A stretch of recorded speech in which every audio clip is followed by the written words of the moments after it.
Bon, c'est Hughes. Comment allez-vous? Bon, moi ça va super. Aujourd'hui, nouvelle vidéo. Voilà, on est très heureux de la faire. Ouais, super. On perd des abonnés dès qu'on met une vidéo en ligne. Non, je rigole. Comment allez-vous? Moi ça va super. Voilà, un petit peu d'entrain, non? T'as 1000 abonnés, tu vas pas faire le con non plus devant tes vidéos. Hein, sois motivé. Alors, Thierry Paulin, comme vous avez pu le voir dans le titre, le tueur de vieilles dames ou le monstre de Montmartre. Alors je vous avoue qu'avant de faire cette vidéo, c'est rare, mais je le connaissais pas. C'est vrai qu'avant de faire la vidéo, normalement je connais. Là je connaissais pas et j'ai découvert un fou dangereux. Alors c'est un homme qui est né le 28 novembre 1963 en Martinique. Il était au départ le fils non désiré d'un maçon et d'une femme de 16 ans. La vie commence pas très bien parce que son père le reconnaît. Mais il va partir en France 2 jours après sa naissance, laissant sa mère se débrouiller seule avec le jeune enfant. Adolescent, il rejoint son père à Toulouse, où il aura de grandes difficultés scolaires et des problèmes d'intégration. Il obtient tout de même le BEPC, mais échouera 3 CAP différents. On peut voir quand même que c'est pas une lumière.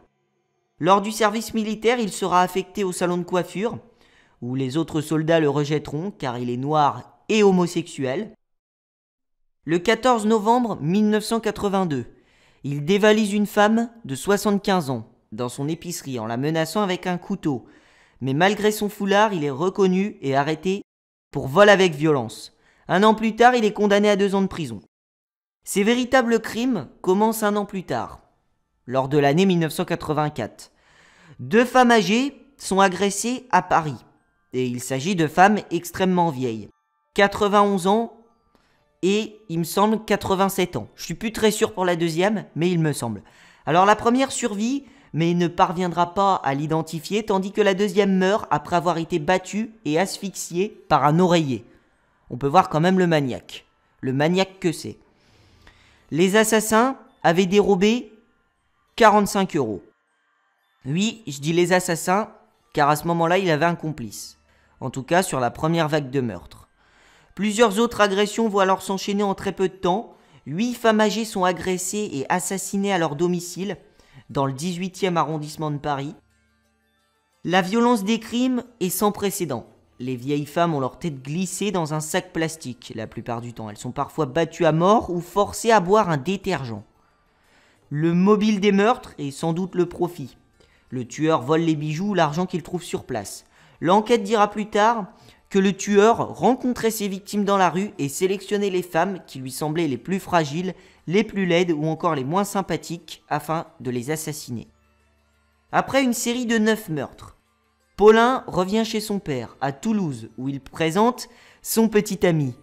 Mais son père n'accepte pas l'homosexualité de son fils et le force à se séparer de lui. Désormais célibataire, il tente de monter sa propre entreprise de spectacle travesti, puisqu'il est très attiré par le travestisme. Bon après voilà, je sais qu'il y a des gens qui sont attirés par le travestisme. Je vais rien dire, c'est pas mon délire tout simplement. Mais voilà, s'ils veulent être attirés par ça, ils ont tout à fait le droit. C'était aussi un toxicomane, il menait un train de vie assez décadent, on va dire. Il se droguait beaucoup, il dépensait de l'argent, enfin bref, c'était un peu un couillon, on va dire, puisqu'il avait vraiment peur de rien. Après avoir voulu monter sa propre entreprise de spectacle travesti, cela échouera. Et vraiment, ça échouera très rapidement. Peu après surviendra une deuxième vague de meurtres, sur une période de 6 mois. 8 autres vieilles femmes sont assassinées et dévalisées à leur domicile. La police réussira à déterminer grâce à une empreinte digitale que l'agresseur est de retour, et qu'il s'agit du même que le précédent. En novembre 1986, à Alfortville, Paulin agresse un de ses dealers de cocaïne et le menace avec un faux pistolet avant de l'assommer à coups de batte de baseball. On voit qu'il n'est pas tout seul dans sa tête, le gamin. Le dealer porte plainte et Paulin est une nouvelle fois arrêté et condamné cette fois-ci à 16 mois de prison. En gros, 1 an et demi. Lors de sa libération, après avoir effectué sa peine, il apprend qu'il a contracté le virus du sida. Il décide alors de vivre sa vie à 100% et de prendre tous les risques possibles. Il organise donc d'énormes fêtes qu'il finance avec des cartes de crédit ou des chèques volés, qu'il a la plupart du temps volés à ses victimes, précédemment assassinées. À partir du 25 novembre 1987, sa série reprend avec le meurtre de Rachel Cohen, qui était une femme de 79 ans. Le même jour, il s'attaque à une autre vieille dame qui suffoque et qui est laissée pour morte, étendue sur le lit. Par chance, elle parviendra tout de même à survivre. 2 jours plus tard, il étrangle Geneviève Germont, j'ai noté le nom puisque c'est sa dernière victime. La police fera alors le portrait robot de l'agresseur, puisqu'il y a une victime qui avait survécu. Pour eux, il s'agit d'un métis. Alors écoutez bien le portrait parfait. 1m80, une vingtaine d'années, coiffé à la Carl Lewis. Il possède un nez épaté et des cheveux crépus décolorés en blond, ainsi qu'une boucle d'oreille à l'oreille gauche.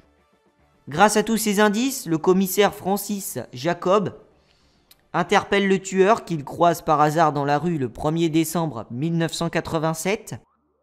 Une fois arrêté, Thierry Paulin ne se fait pas prier et avoue tout en moins de 48 heures. Il dit avoir tué 21 personnes, même si le nombre de ses victimes s'élève probablement à une trentaine. Finalement, 3 jours après, il est condamné pour 18 crimes au total. Et en réalité, il faut savoir que ces empreintes digitales avaient été archivées par la police de Toulouse bien avant, en 1982. Les autorités se rendent alors compte qu'il aurait pu être interpellé beaucoup plus tôt et que de nombreuses victimes auraient pu être épargnées s'il avait existé un fichier central regroupant toutes les empreintes digitales sur une base informatique. Et c'est cette affaire qui va contribuer donc à la création du fichier automatisé des empreintes digitales, le FAED, qui est très utile à la police française. Thierry Paulin mourra le 16 avril 1989, avant même de pouvoir être jugé. Il est donc judiciairement considéré comme innocent des crimes qu'il a commis. Par contre, le 20 décembre 1991, Jean-Thierry Mathurin est condamné à la réclusion criminelle à perpétuité, assorti d'une peine de sûreté de 18 ans.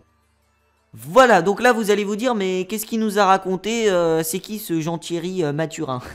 Eh ben c'est son ex-petit ami de l'époque, si vous vous rappelez bien, et qui avait été le complice dans la première vague de meurtres.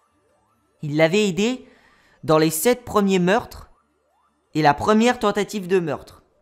C'est lui en gros qui a participé au premier crime de Thierry Paulin. Et il a été libéré de prison en janvier 2009.